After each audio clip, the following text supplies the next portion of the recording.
मैं छोड़ूंगा नहीं।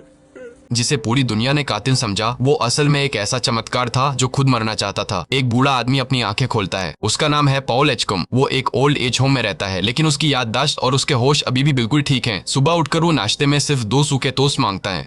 जेल में काम करने वाला एक नौजवान समझ जाता है कि पॉल आज चुपके से पहाड़ी पर बने उस पुराने काबिन की तरफ जाने वाला है, जहां वो अक्सर अकेले चला जाता है। नियम के खिलाफ है, लेकिन वो चुप रहता है। बस इतना कहता है कि ध्यान रखना। पॉल वहां पहुंचता है। उस पुराने कैबिन में कुछ है जो उसे हमेशा खींच लाता है। शाम को ओल्ड एज होम में टीवी पर एक पुरानी फिल्म चल रही है। उसका नाम है टॉप हार्ट। पॉल उसे देखता है और अचानक उसकी आंखें भर आती है। उसकी पुरानी दोस्त एलाइन उसके पास आकर बैठती है। वो पूछती है कि क्या हुआ। पॉल कहता है कभी कभी यादें बिना बुलाए आ जाती है, और फिर वो सुनाने लगता है एक कहानी जो 60 साल पुरानी है। सन 1925 पूरी दुनिया में मंदी का दौर था। लोगों के पास नौकरी नहीं थी। जिसके पास थी वो उसे जान से ज्यादा संभाल कर रखता था। पॉल उन्हीं दिनों एक जेल में काम करता था। वो डेथ रो का हेड गार्ड था, उस गलियारे का जिसे लोग कहते थे द लास्ट माइल। हरे रंग के फर्श के टाइल्स की वजह से गार्ड्स उसे ग्रीन माइल भी बुलाते थे। उस गलियारे के आखिर में एक इलेक्ट्रिक चेयर था जिसे गार्ड्स प्यार से ओल्ड स्पार्की कहते थे। उन दिनों पॉल को एक और तकलीफ थी। ब्लैडर इन्फेक्शन की वजह से चलना फिरना भी दर्द भरा था। उसके साथी ब्रूटल और दीन ने कहा कि छुट्टी ले लो, डॉक्टर को दिखाओ, लेकिन पॉल ने मना कर दिया। उस दिन एक नया कैदी आने वाला था। जेल के बाहर एक वान रुकती है। नया गार्ड पर्सी और पुराना गार्ड हैरी उस कैदी को लेकर आ रहे हैं। जैसे ही वो कैदी अंदर आया, सब रुक गए। वो इतना विशाल था, इतना ऊंचा कि ब्रूटल, जो खुद कम बड़ा नहीं था, उसके सामने छोटा लगने लगा। नंगे पांव था, आंखों में कोई क्रोध नहीं था, बस एक अजीब सी घबराहट थी। पॉल ने उससे पूछा कोई झगड़ा फसाद नहीं चाहिए यहाँ। उस आदमी ने धीरे से जवाब दिया नहीं बॉस, कोई तकलीफ नहीं, और बिना किसी विरोध के सेल में चला गया। पर्सी ने वहां से जाने से मना किया। दूसरे गार्ड्स ने उसे डांटा। पास के सेल में बंद एक कैदी दल ने यह नजारा देखकर हंसी छोड़ दी। पर्सी को यह बिल्कुल पसंद नहीं आया। उसने अपनी बाटन से दल की उंगलियां तोड़ दी। पर्सी जब चला गया तो पॉल ने नए कैदी की बेड़ियां खुलवाई। वो साफ था, उसकी सोच एक बच्चे जैसी थी। अपना नाम लिखना भी मुश्किल था उसके लिए। उसने बताया मेरा नाम जॉन कॉफी है, जैसे पीने वाली कॉफी पर स्पेलिंग अलग है। फिर उसने बहुत धीरे से पूछा रात को यहाँ रोशनी रहती है? मुझे अंधेरे से डर लगता है। पॉल ने कहा हाँ, रात भर रोशनी रहती है। जॉन ने थोड़ा राहत की सांस ली। फिर उसने पॉल की तरफ हाथ बढ़ाया। हाथ मिलाने के लिए गार्ड्स घबरा गए, लेकिन पॉल को कुछ महसूस हुआ। इस आदमी में कोई खतरा नहीं था। हाथ मिलाते वक्त जॉन ने कुछ अजीब कहा। मैंने रोकने की कोशिश की, पर बहुत देर हो चुकी थी। पॉल ने उसकी फाइल मांगी। जो लिखा था वो पढ़कर रूह कांप जाए। एक छोटे से शहर में 2 मासूम बहनें अपने घर से गायब हुई। उनके पिता और आसपास के लोग जंगल की तरफ दौड़े। वहां उन्होंने देखा जॉन कॉफी जमीन पर बैठा था। उन दोनों बच्चियों की क्षत विक्षत लाशें उसकी बाहों में थी। वो चीख चीख कर रो रहा था, जैसे अभी अभी उसे एहसास हुआ हो कि क्या हो गया। बाप ने उसे वही मार देना चाहा। लोगों ने रोका। जॉन कॉफी पर वो जुर्म लगा और उसे सजाए मौत मिली। पॉल रात को घर पे सो नहीं पाया। उसके मन में एक ही सवाल था, भगवान ने ऐसे इंसान को यह शक्ति कैसे दी, और अगर वो बुरा इंसान है तो वो शक्ति किस बात की। उसकी पत्नी ने पास आकर उसे दिलासा देने की कोशिश की, पर पॉल ने इन्फेक्शन का बहाना लेकर मना कर दिया। अगले दिन जेल के गलियारे में कुछ अजीब हुआ। एक चूहा बेधड़क बीच में चला आया, बिल्कुल निडर। ब्रूटल ने उसे कुछ खाने को डाला। वो उठाकर एक बंद सेल में घुस गया जो स्टोरेज रूम की तरह था। गार्ड्स ने पूरा सामान बाहर निकाला। चूहा कहीं नहीं मिला। फिर वो वापस आ गया जैसे कुछ हुआ ही नहीं। पर्सी ने उसे देखा और उस पर पैर मारने की कोशिश की, लेकिन चूहा फिर उसी सेल में गायब हो गया। पर्सी घंटों सामान उठाता रहा, कुछ हाथ नहीं आया। अंत में वो इतना शोर कर बैठा कि ऊपर से डांट पड़ी। पॉल ने पर्सी को समझाया यहाँ डेथ रो पर बंद लोग मानसिक रूप से बहुत नाजुक होते हैं। जरूरत से ज्यादा दबाव में वो खुद को या दूसरों को नुकसान पहुंचा सकते हैं। पर्सी ने नहीं सुना। ब्रूटल ने उसकी गर्दन पकड़ ली। पॉल ने बीच में आकर छुड़ाया, लेकिन पर्सी को सीधे बोल दिया अगली बार कोई नहीं रोकेगा। पर्सी चुप रहा। वो जानता था कि उसे कोई निकाल नहीं सकता। वो यहाँ के गवर्नर की पत्नी का भतीजा था। उसकी पहचान का नाजायज फायदा उठाना उसकी आदत थी। उन दिनों जेल में एक एक्सिक्यूशन की तैयारी चल रही थी। कैदी का नाम था बिटरबक। पहले रिहर्सल होती है। पुराना जैनिटर कैदी का रोल निभाता है। वो इलेक्ट्रिक चेयर पर बैठे बैठे गंदे जोक्स करता रहता है। गार्ड्स हंसी रोक नहीं पाते। ब्लैक ह्यूमर यही उन्हें पागल होने से बचाता था। पॉल डांटता है, पर वो खुद भी जानता है कि यही उनकी जिंदगी है। असली एक्सिक्यूशन से पहले एक जरूरी काम होता है। कैदी के सिर के ऊपर इलेक्ट्रोड वाली कैप रखने से पहले उसके नीचे एक गीला स्पंज रखा जाता है। इससे बिजली का बहाव तेज होता है और मौत जल्दी आती है। कम दर्द होता है, ज्यादा इंसानी तरीका होता है। उस रात पॉल बिटरबक के पास बैठा। उस आदमी ने कहा मेरा यकीन है कि अगर इंसान अपने गुनाहों पर सच्चे दिल से पछताए तो मरने के बाद उसे अपनी सबसे खुशनुमा याद में लौटने का मौका मिलता है। मेरी वो याद है जब मैं और मेरी बीवी सिर्फ 18 साल के थे। पहाड़ों में आग के पास बैठे थे। रात भर बातें होती रही। सूरज निकल आया। पॉल ने धीरे से कहा मैं भी यही मानता हूँ, शायद यही स्वर्ग है। बिटरबक डरा हुआ था। पॉल ने उसे जितना हो सका उतना ढाढ़स बंधाया। उस रात एक्सिक्यूशन हुई। ब्रूटल ने स्विच खींचा। कमरे में चीखें गूंजी। डॉक्टर ने नब्ज देखी। आदमी अभी जिंदा था। दूसरी बार करंट दिया गया। इस बार खामोशी। पर्सी रुक नहीं सका। बोला अलविदा चीफ, नर्क से पोस्टकार्ड भेजना। ब्रूटाल ने उसे धकेलकर अलग किया। बाद में पॉल ने पर्सी से बात की, कहा कि अगली एग्जीक्यूशन में तुम्हें इंचार्ज बनाएंगे, उसके बाद तुम यहाँ से ट्रांसफर ले लो। पर्सी मान गया। अगले दिन वो छोटा चूहा डेल के सेल में घुस गया। डेल तुरंत उसका दोस्त बन गया। नाम रखा मिस्टर जिंगल्स। वो चूहा सच में समझदार था। एक धागे की रील को सर्कस के खिलाड़ी की तरह घुमाता था। यहाँ तक कि पर्सी भी देखकर थोड़ा मुस्कुराया। उसने उसके लिए एक खाली सिगार बॉक्स घर के तौर पर दे दिया। उन्हीं दिनों वार्डन हाल पॉल के पास आया। उसके चेहरे पर परेशानी थी। एक नया कैदी आने वाला था। नाम था विलियम वार्टन। उसे लोग वाइल्ड बिल बुलाते थे। उसने 3 लोगों की हत्या की थी, जिनमें एक गर्भवती महिला भी थी। लेकिन यह बात हाल को कम परेशान कर रही थी। असली परेशानी थी उसकी पत्नी मेलिंडा। उसे ब्रेन ट्यूमर था, ऐसी जगह जहां ऑपरेशन भी नहीं हो सकता था। कोई उम्मीद नहीं थी। हाल को समझ नहीं आ रहा था कि वो अपनी पत्नी को यह खबर कैसे दे। पॉल उस रात भी सो नहीं पाया। अगली सुबह वाइल्ड बिल को लाने के लिए डीन, हैरी और पर्सी साइक वार्ड गए। दवाओं की वजह से बिल बिल्कुल सुस्त और बेहोश जैसा लग रहा था। लेकिन जैसे ही उसे ग्रीन माइल पर लाया गया, उसने नाटक बंद किया।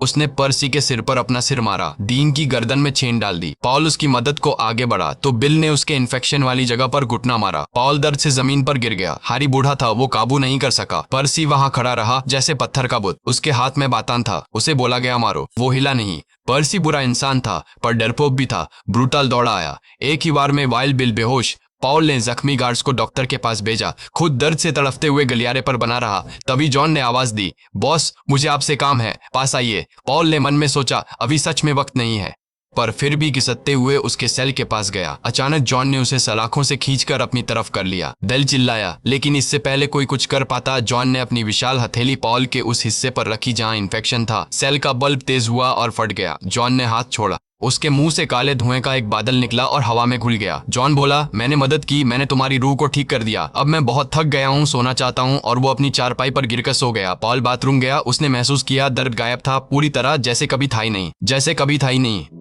उस रात पॉल और उसकी पत्नी बरसों बाद एक दूसरे के करीब आए, पुरानी यादों में खो गए। अगले दिन पॉल जॉन के वकील के पास गया। वकील ने बताया, जॉन का कोई रिकॉर्ड नहीं है। उसे पहली बार उसी जगह देखा गया था जहां वो हादसा हुआ था। कोई नहीं जानता वो कहां से आया। उन दिनों मंदी की वजह से लोग काम की तलाश में एक जगह से दूसरी जगह भटकते थे। सबको लगा जॉन उन्हीं में से एक था। वकील ने कहा, पाउल, यह आदमी खतरनाक है। पाउल को यकीन नहीं हुआ। उन दिनों पाउल की पत्नी ने कॉर्न ब्रेड बनाया। पाउल उसे जॉन के लिए लेकर आया। जॉन ने उसे खाया, मुस्कुराया।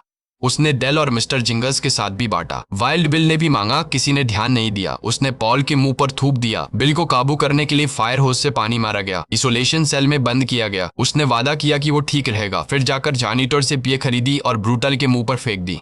वापस इसोलेशन। डेल की एक्सिक्यूशन का दिन नजदीक आ रहा था। उसका कोई परिवार नहीं था जो आखिरी बार मिलने आता। तो गार्ड्स ने खुद एक छोटा सा नाटक किया। सब मिलकर बड़े सर्कस वालों का रोल निभाने लगे जो मिस्टर जिंगल्स की मशहूर परफॉर्मेंस देखने आए हैं। डेल की आंखें खुशी से चमकी। उस दिन एक्सिक्यूशन रिहर्सल भी हुई। पर्सी को सुपरवाइज किया गया। सब कुछ बिल्कुल सही रहा। बाद में पर्सी ने डेल को अचानक डरा दिया। मजाक में डेल गिरा, उसके सिर पर चोट लगी। पर्सी हंसा। उसी वक्त वाइल्ड बिल ने सलाखों के बार से पर्सी को खींच लिया। उसे दबोचा, कानों में धमकियां फूंकी, फिर छोड़ दिया। पर्सी कांप रहा था। उसने खुद को गीला कर लिया था। वो शर्म से पानी पानी था। उसने सबसे गुजारिश की कि यह बात कही न जाए। पाउल ने शांति से कहा, जो ग्रीन माइल पर होता है वो ग्रीन माइल पर ही रहता है। डेल ने जरूर छेड़ा। डेल की एक्सिक्यूशन की रात आई। उससे पहले उसे मिस्टर जिंगल्स की चिंता थी। वो बार बार पूछ रहा था उसका क्या होगा। ब्रूटल ने एक जगह का नाम लिया जो उसने खुद गढ़ा था, माउसविल, एक बड़ा सर्कस टेंट जहां सिर्फ चूहे रहते हैं। हजारों चूहे परफॉर्मेंस करते हैं, भीड़ देखती है, चूहे मजे में जीते हैं। डेल की आंखें बच्चों जैसी चमक उठी। उसे यकीन हो गया। फिर मिस्टर जिंगल्स की रील गलियारे में गिरी। वो उसके पीछे दौड़ा। पर्सी ने पैर उठाया और उस पर रख दिया। चूहा टूट गया। पर्सी बिना एक शब्द बोले वहां से चला गया। डेल चीखा। जॉन ने धीरे से कहा, जल्दी करो। पाउल ने उस टूटे हुए छोटे जिस्म को उठाया और जॉन के हाथ में रख दिया। जॉन ने उसे अपने दोनों हथेलियों के बीच लिया। उसमें फूंक मारी। एक रोशनी चमकी। मिस्टर जिंगल्स वापस डेल के पास दौड़ आया। जिंदा। जॉन के मुंह से फिर वही काला बादल निकला। सब स्पीचलेस। पाउल और ब्रूटल ने पर्सी को घेरा। पाउल ने कहा, चूहा जिंदा है और तुम उसे मारने में भी नाकाम रहे। पर्सी को लगा यह कोई चाल है। ब्रूटल ने उसे दबोचा। पाउल ने साफ कहा, डेल की एक्सिक्यूशन के बाद तुम यहाँ से चले जाओगे। अगर नहीं गए तो हम सब मिलकर तुम्हारे हर गुनाह की गवाही देंगे। कसम खाकर। हाथ मिला, सौदा पक्का। वो रात आई। डेल शांत था। उसने मिस्टर जिंगल्स को पॉल के कंधे पर बिठाया। कहा, इसका ख्याल रखना। चूहा एक्सिक्यूशन के दौरान पॉल के साथ नहीं रह सकता था, इसलिए जॉन ने उसे अपने हाथ में ले लिया। डेल ने उससे अलविदा लिया। बोला, तुमसे प्यार करता हूँ। चेयर की तरफ बढ़ते हुए उसने देखा कि पर्सी एक तरफ खड़ा मुस्कुरा रहा था। डेल के आखिरी शब्दों में उसने अपने गुनाहों की माफी मांगी और पाउल से फिर गुजारिश की कि मिस्टर जिंगल्स को याद रखना। पर्सी ने तभी वो किया जो उसकी फितरत थी। उसने डेल को बता दिया, माउसविल कोई असली जगह नहीं है। यह सब उन्होंने तुम्हें शांत रखने के लिए बनाया था। डेल का चेहरा टूट गया। और पर्सी ने वो स्पंज जो गीला होना चाहिए था वो बस ऊपर से छुआ, सूखा रह गया। पॉल देर से समझा, स्विच खिंचा, डेलिका जिसमें चेयर में तड़पा, उसकी चीखें कमरे में गूंजी, जलने की बदबू फैली। उसी वक्त जॉन अपने सेल में तड़पने लगा। वो डेलिका दर्द अपने अंदर ले रहा था। वाइल्ड बिल हंसता रहा, उछलता रहा। फ्लेम सुटी, लोग बाहर भागने लगे। पॉल ने पर्सी की गर्दन पकड़ी और उसे देखने पर मजबूर किया। यह देखो तुमने क्या किया। जब सब शांत हुआ तो ब्रूटल ने पर्सी को फायर एक्सटिंग्विशर से आग बुझाने का हुक्म दिया। बाद में पर्सी ने कहा, मुझे स्पंज के बारे में पता नहीं था। ब्रूटल का हाथ उठा, वार्डन हाल आया। गुस्से में था। पॉल ने पर्सी को बचाया, सौदे को जिंदा रखा ताकि वो जल्द से जल्द जाए। फिर पॉल जॉन के पास गया। जॉन सेल में लेटा चुपचाप रो रहा था। बोला, मुझे डेल का दर्द महसूस हुआ, अब मैं बहुत थका हूँ। उस वीकेंड पॉल और उसकी पत्नी हाल के घर गए। मेलिंडा ठीक ठाक थी उस दिन। हाल ने बताया कि कभी कभी वो अजीब हो जाती है, ऐसी बातें कहती है जो उसने कभी सीखी भी नहीं थी। अगले दिन पॉल ने अपने सभी साथियों को लंच पर बुलाया और उन्हें वो सब बताया जो जॉन ने उसके साथ किया था। फिर उसने एक पागल सा आइडिया दिया, जॉन को एक रात के लिए जेल से बाहर ले जाएंगे, मेलिंडा के पास। शायद वो उसे ठीक कर सके। सब चौंक गए, अगर पकड़े गए तो सीधे जेल। जॉन टेक्निकली एक कॉन्विक्टेड मर्डरर था। पॉल ने पहली बार वो बात कही जो वो अंदर से बहुत दिनों से मानता था, जॉन निर्दोष है। जो इंसान इतना बड़ा चमत्कार कर सकता है वो कातिल नहीं हो सकता। ऐसी शक्ति बुराई से नहीं आती। सबने मान लिया। उस रात का प्लान बनाया गया। वाइल्ड बिल की चाय में इतनी नींद की दवा मिलाई गई जो एक घोड़े को गिरा दे। पर्सी को स्ट्रेट जैकेट पहनाई गई, मुंह पर कपड़ा बांधा, पार्डेड सेल में बंद किया। पॉल ने उससे कहा, यह डेल के लिए है। सोचो कि तुमने उसके साथ क्या किया। दीन को पीछे छोड़ा गया, वो सबसे छोटा था, परिवार था, रिस्क नहीं ले सकता था। अगर कोई पूछे तो कहेगा कि जॉन आइसोलेशन रूम में है और बाकी किसी काम से गए हैं। जॉन को सेल से बाहर निकाला गया। उसका चेहरा खुशी से चमक उठा, लेकिन बाहर निकलते वक्त वाइल्ड बिल ने नींद में भी उसकी बाह थाम ली। जॉन के चेहरे पे घबराहट आई। एक पल में गलियारे की सारी बत्तियां फट गई। बिल फिर बेहोश। बाहर आकर जॉन ने आसमान देखा। उसने जमीन से घास उठाई, मिट्टी सूंघी। उसने गार्ड से भी कहा, तुम भी सूंघो। एक पल के लिए वो सब वहां खड़े रहे, बस सांस लेते हुए। ट्रक में बैठाते वक्त पॉल ने जॉन से पूछा, जानते हो हम कहाँ जा रहे हैं? जॉन ने कहा, किसी औरत की मदद करने। तुम्हें कैसे पता? बस पता है, मैंने कभी यह जानने की कोशिश भी नहीं की कि मुझे सब कैसे पता चलता है। हाल के घर के बाहर ट्रक रुकी। हाल दरवाजे पर आया, हाथ में बंदूक थी। उसे लगा जेल ब्रेक हो गया। पॉल ने समझाया। जॉन आगे बढ़ा, शांत, जैसे उसे पता था कि उसे कहाँ जाना है। हाल ने रास्ता दिया। मेलिंडा के कमरे में जाकर जॉन उसकी चारपाई के किनारे बैठ गया। उसने उसकी तरफ देखा। मेलिंडा ने जॉन के शरीर पर पुराने घाव और निशान देखे। जॉन ने खुद को मिलवाया। मेलिंडा के चेहरे के पास झुका। जैसे ही उन दोनों के होंठ मिले, कमरे की रोशनी बढ़ गई। सारी घड़ियां रुक गई। पूरा घर कांपा। जॉन ने उसका तुमोर अपने अंदर खींच लिया, पर इस बार उसने उसे बाहर नहीं निकाला। उसने उसे अपने अंदर रोक लिया। मेलिंडा की आंखें खुली। उसे कुछ याद नहीं था, बस इतना पता था कि वो ठीक है। उसने जॉन को देखा, उससे मिली जैसे पहली बार मिल रही हो। बोली, मेरा नाम मेलिंडा है। जॉन ने कहा, जॉन कॉफी, जैसे पीने वाली कॉफी, पर स्पेलिंग अलग है। मेलिंडा ने बताया, सपने में हम मिले थे, अंधेरे में, और हमने एक दूसरे को ढूंढ लिया था। उसने अपने गले से एक लॉकेट उतारा, सेंट क्रिस्टोफर का, एक विशाल इंसान जो दूसरों का बोझ खुद उठाता था, चाहे उसकी जान ही क्यों न जाए। उसने वो जॉन के गले में पहना दिया। गार्ड्स ने जॉन को धीरे से ट्रक में बिठाया। ब्रूटल ने धीरे से कहा, शायद जॉन जानबूझकर उस ट्यूमर को अपने अंदर रोक रहा है। शायद वो चाहता है कि एक्सिक्यूशन से पहले ही उसकी मौत हो जाए। जेल लौटे, जॉन को उसके सेल में लिटाया, पर्सी को पार्डेड सेल से बाहर निकाला। वो और भी कड़वा हो गया था। जैसे ही वो गलियारे से गुजरा, जॉन ने उसकी गर्दन पकड़ ली। पर्सी सांस नहीं ले पा रहा था। जॉन ने उसमें फूंक मारी, वही धुआं जो पहले दूसरों से दर्द खींचता था, पर इस बार जॉन ने पर्सी में वो सब डाला जो उसने मेलिंडा से लिया था। पर्सी की आंखें खाली हो गई, एकदम रीति। वो धीरे धीरे गलियारे में चलने लगा, फिर रुका, पलटा, अपनी रिवॉल्वर निकाली और वाइल्ड बिल को एक के बाद एक 6 गोलियां मार दी। सब गोलियां लगी। पर्सी जमीन पर गिरा। उसके मुंह से वो बादल निकला। पॉल दौड़कर जॉन के पास गया। जॉन ने कहा, मैंने दोनों को सजा दी। फिर उसने कहा, वाइल्ड बिल ने जब मेरी बाह पकड़ी थी तब मैंने सब कुछ देख लिया था। मैं चाहता हूँ कि तुम भी देखो। पॉल ने उसका हाथ थाम लिया और वो उस मेमोरी में खिंच गया। उसने देखा वो रात जब वार्टन उन दोनों बच्चियों को जंगल में ले गया था। उनके पिता के साथ काम कर चुका था, घर पर खाना खाया था, उनका भरोसा जीता था, और उस रात वो वापस आया। उसने दोनों बहनों को जंगल में ले जाकर कहा, अगर एक ने आवाज लगाई तो दूसरी को मार दूंगा। दोनों बहनें एक दूसरे से बहुत प्यार करती थी, इसीलिए चुप रहीं, और उसी प्यार ने उन्हें बचाया, नहीं मार दिया। पॉल का जिस्म कांपा। गलियारे की बाकी बत्तियां फट गई। जॉन ने कहा, मुझे यही दर्द हर जगह महसूस होता है, हर वक्त। यह रुकता नहीं। हाल पुलिस के साथ आया। पर्सी बुरी तरह खाली था, बस देख रहा था, कुछ बोल नहीं रहा था। हाल ने पॉल से पूछा, क्या उसके घर जो हुआ उसका इससे कोई ताल्लुक है? पॉल ने झूठ बोला। वो जानता था कि सच बोलने से किसी का भला नहीं होगा। पर्सी को मेंटल हॉस्पिटल भेज दिया गया, स्टाफ की हैसियत से नहीं, मरीज की हैसियत से। पॉल अब एक ऐसी चीज के सामने खड़ा था जिसे वो नजरअंदाज नहीं कर सकता था। जॉन कॉफी एक अच्छा इंसान था, शायद उससे भी बढ़कर कुछ था, और उसे इलेक्ट्रिक चेयर पर बिठाना था। पॉल ने अपनी पत्नी से बात की। उसने कहा, जॉन से ही पूछो, शायद जवाब वही हो। पॉल जॉन के पास गया। जॉन ने उसकी आंखों में उसकी तकलीफ देख ली। बोला, मुझे चिंता मत करो बॉस, मैं आज़ाद नहीं होना चाहता। मैं थक गया हूँ, अकेले परिंदे की तरह उड़ते उड़ते थक गया हूँ। इंसानों के दिलों में जो नफरत है एक दूसरे के लिए, वो मैं अब और नहीं झेल सकता।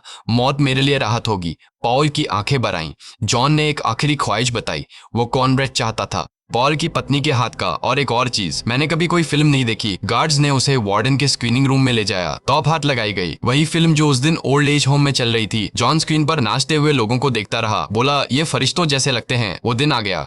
पॉल ने सेंट क्रिस्टोफर का लॉकेट जॉन के गले से उतारा। वादा किया कि बाद में वापस पहनाएगा। जॉन ने मुस्कुराते हुए कहा, आज मैंने एक सपना देखा। मिस्टर जिंगल्स एक बड़े सर्कस टेंट में था। वहां बहुत सारे बच्चे थे, और वो दोनों बच्चियां जिनके जाने की वजह से आज मुझे यहाँ लाया जा रहा है, वो दोनों वहां थी। बहुत खुश थी। एग्जीक्यूशन चेंबर में जाते वक्त जॉन रुका। उसे गैलरी में बैठे लोगों से नफरत की लहरें आ रही थी। उन बच्चियों के माँ बाप वहां थे, उनके रिश्तेदार थे। कोई चिल्लाया, इसे 2 बार करंट दो। ब्रूटाल ने धीरे से जॉन से कहा, हमारी तरफ देखो, हम लोगों की तरफ जो जानते हैं। डीन ने रोते हुए जॉन को चेयर से बांधा। पॉल ने खुद को संभाला, ठंडा और प्रोफेशनल बने रहने की कोशिश की। जब ब्लैक हुड लाया गया, जॉन ने गुजारिश की, मुझे अंधेरे में मत छोड़ो, मुझे अंधेरे से डर लगता है। पॉल ने हुड नहीं डाला, स्पंज को पूरी तरह भिगोया। फिर पॉल कमेंट देने से पहले जॉन के पास गया, उसका हाथ थाम लिया आखिरी बार। उसके मन में एक ही आवाज थी, हम उसे मार रहे हैं और यह हर रोज होता है, हर रोज। पॉल ने कमेंट दिया। एग्जीक्यूशन हुई। कोई चीख नहीं थी, बस खामोशी और ग्रोन मैन के चुपचाप रोने की आवाज। पॉल ने लॉकेट वापस जॉन के गले में डाल दिया। वापस वर्तमान में पॉल की कहानी खत्म हो गई। एलाइन ने सुना, पर उसे यकीन नहीं हुआ पूरी तरह। उसने कहा, अगर यह सब सच है तो तुम तो कहीं ज्यादा बुरे होने चाहिए थे। पॉल उसे साथ लेकर उस पुराने कैबिन में गया। अंदर एक सिगार बॉक्स में मिस्टर जिंगल्स था, वही छोटा चूहा, आज भी अपनी रील घुमाता हुआ। इलाइन ने आंखें चौड़ी कर ली। पॉल ने समझाया, जॉन की हीलिंग टच का एक हिस्सा उस चूहे में समा गया था। जब डेल की वो दर्दनाक मौत हुई और जॉन उसका दर्द अपने अंदर ले रहा था, उसी लम्हे उसकी शक्ति का एक अंश मिस्टर जिंगल्स में चला गया। और जब जॉन ने पॉल का हाथ थामकर उसे वो सब दिखाया था, उसी वक्त कुछ पॉल में भी आ गया। उसने हर उस इंसान को अपने से पहले जाते देखा है जिससे उसने कभी प्यार किया। इलाइन को भी। वो जानता है कि वो हमेशा नहीं रहेगा, पर वो उस दिन से बहुत आगे तक जिएगा जब वो खुद तैयार हो जाएगा। उसे लगता है यह लंबी जिंदगी उसकी सजा है, इसलिए कि उसने एक सच्चे चमत्कार को इलेक्ट्रिक चेयर तक पहुंचने में मदद की। यह कहानी है फिल्म द ग्रीन माइल की, जिसे लिखा था स्टीफन किंग ने। वो खुद सेट पर आए थे। उन्होंने इलेक्ट्रिक चेयर में बैठकर देखना चाहा कि वो कैसा लगता है, और कुछ ही सेकंड में उन्होंने बाहर निकालने के लिए कहा। टॉम हैंक्स ने पॉल का रोल डायरेक्टर फ्रैंक दाराबॉन्ड के लिए एक एहसान की तरह किया था।